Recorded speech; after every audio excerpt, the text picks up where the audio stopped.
यावल आगारातील तडवी चालक वाहकांचा प्रामाणिकपणा. अमळनेर येथील प्रवाशाचे पडलेले पाकीट केले परत. यावल प्रतिनिधी. यावल आगारातील चालक रफिक तडवी व वाहक नवाब तडवी हे चोपडा मुक्कामाची नियोजित फेरी यावल पाल करत असताना गाडीतील प्रवासी श्री सरफराज तडवी तालुका अमळनेर यांचे पैशांनी व एटीएम डेबिट कार्डने भरलेले पाकीट गाडीत पडले.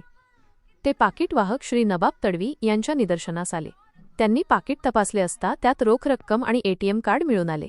पाकिटातील आधार कार्डवरील मोबाईल नंबरवर त्यांनी संपर्क साधला असता सदर पाकीट अमळनेर येथील सरफराज तडवी यांचे असल्याचे स्पष्ट झाले. त्यानंतर श्री सरफराज तडवी यांना बोलावून त्यांचे पाकीट त्यांच्या स्वाधीन करण्यात आले. सत्कार व गौरव. आपले कर्तव्य प्रामाणिकपणे बजावल्याबद्दल चालक रफिक तडवी व वाहक नवाब तडवी यांचे सर्वत्र कौतुक करण्यात येत आहे. या घटनेची दखल घेत आगार व्यवस्थापक श्री दिलीप महाजन यांनी दोन्ही कर्मचाऱ्यांचा सत्कार केला. तसेच श्री सरफराज तडवी यांच्याकडून अभिनंदन भेट म्हणून दिलेले 1000 रुपये बक्षीस आगार व्यवस्थापकांच्या हस्ते सर्व कर्मचाऱ्यांच्या उपस्थितीत त्यांना प्रदान करण्यात आले. उपस्थित मान्यवर व कर्मचारी यावेळी कार्यशाळा प्रमुख शुक्लासाहेब टी.आय. कुंदन वानखेडे, इंटक संघटना अध्यक्ष श्री नामदार तडवी, लिपिक महेंद्र पाटील, अतुल चौधरी, वाहन परीक्षक संजय चौधरी, वायसी तडवी, आर.सी.